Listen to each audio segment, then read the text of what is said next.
What's up guys, I'm Raspreet Gill, welcome to the channel. We've got a new keyboard in the house to unbox. This right here is Keychron's K2 V2. And now the next bit up that really buzzed me out was getting a keyboard that's a mechanical one for a Mac. I didn't really expect Keychron to make their way officially to India. So I haven't really paid any kind of customs or anything on this thing. It's all come at a decent Indian MRP. Bubble wrap, the box is good enough. And now let's get into this one, tell you more about it. So we got all that bubble wrap out of the way and I have my K2 V2 Keychron keyboard right here on my hands. Sleek looking black box. And Keychron had one thing in their minds when they set out to make this, Mac OS. So it's so damn hard to get a hold of a mechanical keyboard that's literally optimized for Mac OS, and this is one that I managed to get my hands on after so damn long. I mean, you have good brands out there like Corsair, Logitech, HyperX and stuff, but they really do manage to make one that's completely optimized for Mac. This one right here does support Windows, but its priorities is Mac OS. Let's get in. Nice unboxing experience, pretty much Apple-like. The box even smells like an Apple product would. Instruction manual out here. What's this thing? Get that out of the way. The instruction manual out here reminds you of any other Apple product would. Pretty much similar to that. And it opens up that way. Nice little sponge pad protecting the product inside. And there we have it, folks. That is our keyboard. It's heavy, it weighs something because this one right here is in that aluminum chassis, the RGB backlit version. So they've given us a plastic dust cover along with a dust bag to prevent any dust going in. They've really done a good work packaging this thing, and that is our keyboard in flesh. And of course, the stars of the show are these command, control and option buttons that are solely Mac OS, along with the function keys as well on top, which is so cool to get. And I'm going for the blue switches here, so you notice whenever I click something, pretty audible. Keychron blue is what they are. So the side of it out here, we have a USB-C charging port. Keychron says that it runs about $10 to $50 on a single charge, and it ideally depends on the kind of RGB lighting that's being used. Besides that, out here we have a switch that lets you move it from Windows to Mac, as well as if you want to turn Bluetooth on or off, you can do that from right there. Saving battery is what it's all about. You can actually even use it with the cable connected. Really compact size, and the aluminum chassis gives it all that weight. Couple of clips out here make it a better position for you to type as well. And there's no real position down there for you to add any kind of armrest or anything of that sort. So even if you do get one, you're going to probably have to just simply keep it right in front of it.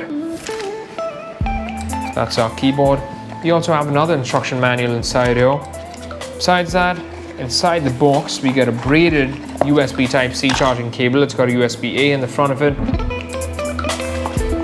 And then we have our Windows keys. If you want to switch these up and use your Windows keys, you can actually swap them. But how are you going to do that? You're going to be doing that using this plucking tool out here for those keycaps.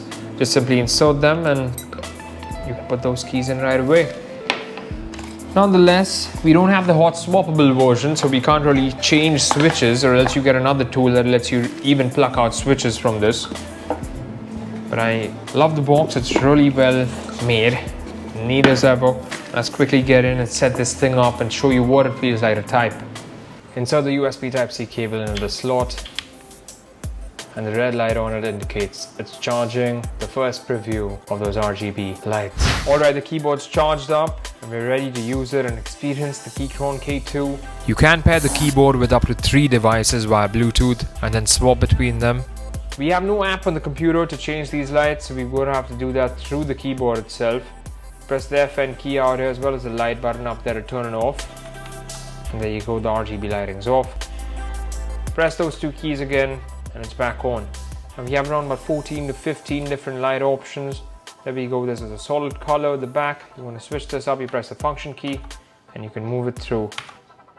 These arrow keys out here will take you to the different shades, and we've got a little bit of a pulsating effect that's coming through it. If you decide to turn off all the lights, the caps lock still lights up when you click it. There's also a type lighting mode. With every click that you press on the keyboard, that's when it lights up. And we got a rainbow effect right now all over it. And there we go. This is more like a squish and squash all over the place, running across the keyboard. These are the Keychron blue switches that I've gone for. And these ones are a little bit more noisier, but they give you good and heavy tactile feedback. You do have an option of the red as well as the brown switches. Now the red switches are more faint, you can barely hear them, and they're more smoother, linear is the word probably. And then you have your brown, which is actually a mix of both the red switch as well as the blue one. I've gone for the blue one out here because I wanted something that would really give me this clicky noise, and I really find that really soothing to the ears. Now as for the typing experience, they're well lubed up, and that's what makes it such a pleasuresome experience to type on. I mean, the sound of these blue switches is so good, but again, that's gonna be your call. If you don't want something so noisy, so much getting into the ears, then you'd probably be happy off with the brown or the red switches. The Keychron switches are what these are. And if you want to really switch any one of these up, you can do that just simply. Use the plucking tool that I told you about. All right, this one, that's how it goes in. And there you go, it snaps right out, and there you have it. That is a blue switch right in there. To push it back in, you don't need anything, just simply use your bare fingers, drop the switch in position, and there you go. The Keychron K2 version 2 is a major improvement over its version 1. Now if you do have a Mac, you'd forget about using the magic keyboard that came along with it. And if you're on Windows, despite having several different mechanical keyboard options to choose from, this right here is a thorough game changer due to its great build quality that'll last you years, typing involvement that is deeply top-notch. You'd be looking for this keyboard every time you want to type on anything. Battery life that's great for wireless usage, and some neat customizable options that make this keyboard into a terrific offering. If you do like the video, do drop a thumbs up. And if you haven't already subscribed to the channel so you'll know whenever I post the next one.